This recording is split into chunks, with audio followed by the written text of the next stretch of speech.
Yep. If you have your definite article worksheet, bring it out. And if you can still see it, Sorry. you don't have any No. tear stains covering up all the hard work you did, well, let's take a look at it. I'm afraid mine's at home, and I didn't have time to find it, Jason. I'm sorry. That's all right. Mine's at home pointing. Is it worth revising it next week? Hmm? Is it worth revising it next week? Revising it? Or going through it next week? Well, I would suggest that it's always good to keep it as a reference, because you can see how to translate certain uses of the definite article. So basically, you're giving us now the answer sheet so we can go home and compare it to what Yeah. we got, Yeah. and then correct. All right. So let's do that.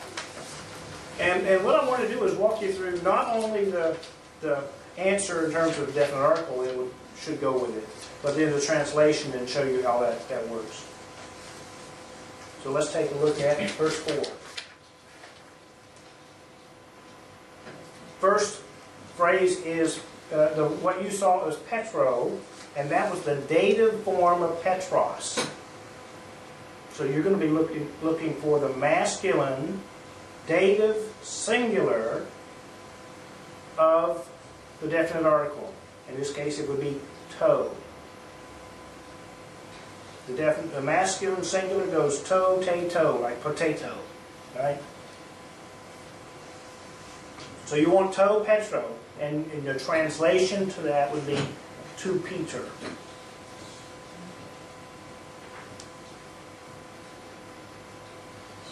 And again, that os ending is a sign for you that this is you're dealing with a masculine form of a noun, a masculine noun. The os ending in the dictionary form. The second one was stauru. Now that u ending is genitive singular. Now you don't know from that though whether it's masculine or neuter, because the genitive singular goes tu taste two. So two can be either one, but you do know then, because it's genitive singular, that the answer is two.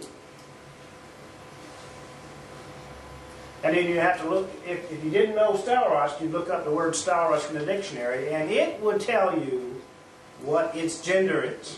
The dictionary is going to give you, for nouns, it's going to give you at least two things, or at least three things. It's going to give you the definition, of course. And it's also going to give you some way of showing whether it's masculine, feminine, or neuter. And it's also, if the paradigm is weird, it's going to give you the genitive form as well as the nominative in the dictionary. And that's going to point you toward the right paradigm or the right inflection endings. Okay?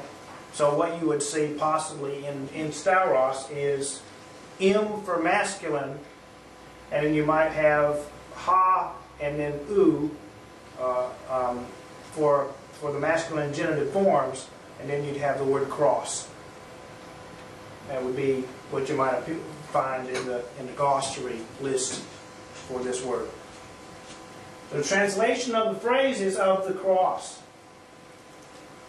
And in class, we just simply translate all genitives as of, and all the datives as to.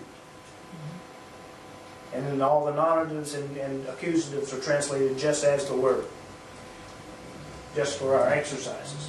Okay? The next word we have is oikon. That alpha nu ending is going to lean you in a certain direction too. This is a feminine form, and the feminine forms are always the hardest. Get used to it, guys. Oikia, the word for house. And so we do know that we have an ending here that is not nominative. It's not the same as the dictionary form. In this case, it's accusative. So we want to use the feminine accusative singular, translating the house. Tain forget. Cosmo is a form of cosmos.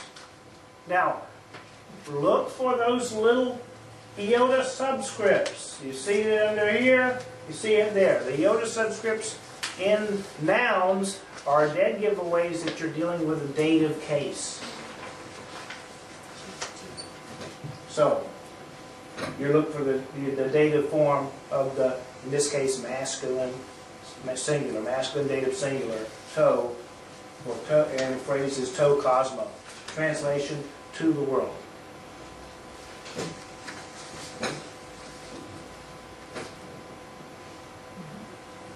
Okay?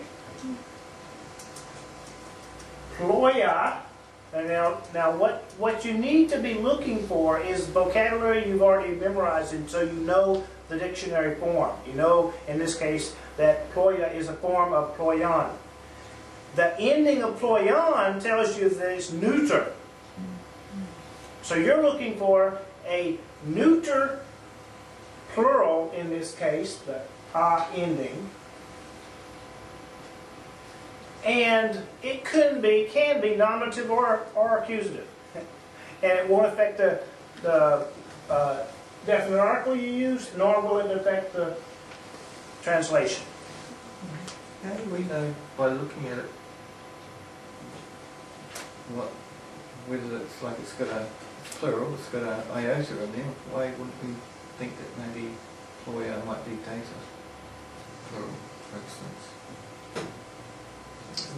How do we know? The dative plurals always have a sigma at the end. Ois. Okay.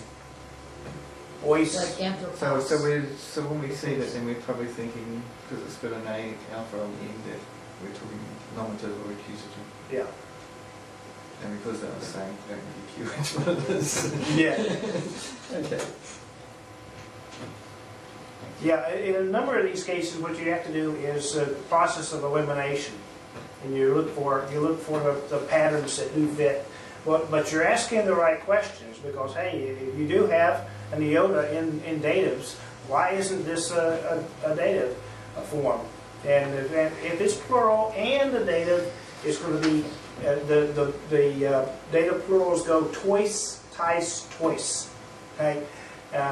So in each one of them, there's a sigma ending in the plurals. Okay.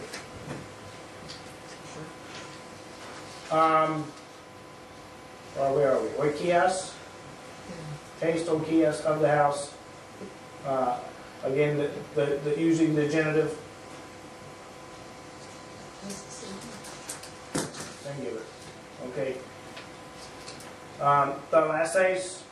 Again, thalasse is the, or no, thalassa. Thalassa is your